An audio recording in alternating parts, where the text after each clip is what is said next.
এরকম টুলস আর এরকম বড় মাছ পাঙাশ আছে, সিলভার চারিদিকে পানি হয়, মানে সরি যায়, আর ওটা থেকেই গাছ বড় হয়, তাই তো এই সুন্দর সুন্দর পাট আছে।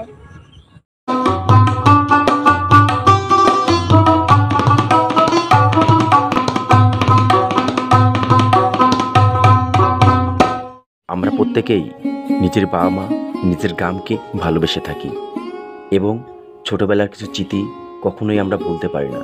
আর সেটাই আজকে এই ভিডিওতে তুলে ধরতে চলেছি আপনাদের মাঝে।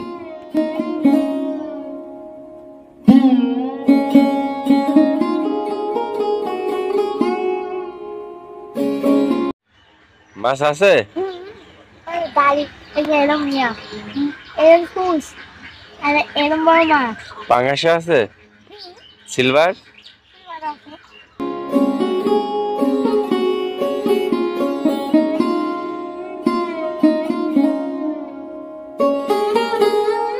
পাট লাগাতে, সেই সুন্দর পাটের শাক খেতে তো অনেক সুন্দর। পাটের শাক খাওয়া যায় না? আগে এখানে ধান ছিল জনে, ধান কেটে এখন এই পাটের শাক লাগাতে। এটা হলো যে মুকুল ফুলের গাছ। মুকুল কি হয়েছে? আপনারা অনেকেই অনেক ধরনের শাক খেয়ে থেকেছেন। এখন আমি জানবো এই বাচ্চা মেয়ের কাছ থেকে কিভাবে পাটের শাক তুলতে হয় আর কিভাবে খেতে হয়। এসব পাট লিয়া যায়, এসব পাট ছিঁড়ে অনেকগুলো ফ্রিজে সিদ্ধ করে খাওয়া যায়। না, আবার পাটের শাকও পাওয়া যায়, এটা ছিঁড়ে যে দুটো সিদ্ধ হয়। কিভাবে করতে হয় পাটের শাক? এভাবে নিয়ে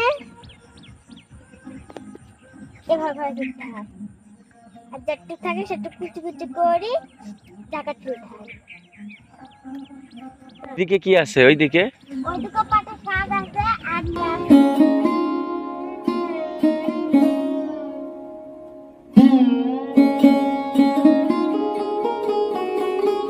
এটা দিয়ে কি হয় এখান থেকে? এটা থেকে এই সাইড দিলে চারিদিকে পানি হয়, মানে সরি যায়, আর ওটা থেকেই গাছ বড় হয়, তাই তো এই সুন্দর সুন্দর পাট আছে। এটার মধ্যে কি আছে? এটার ভিতর ভুট্টা আছে। কই দেখি, দেখাও তো দেখি।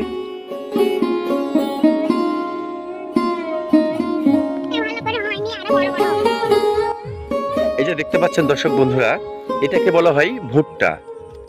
আর উপরে গোমা। এই যে দেখা যাচ্ছে, এই যে এটা ভুট্টা।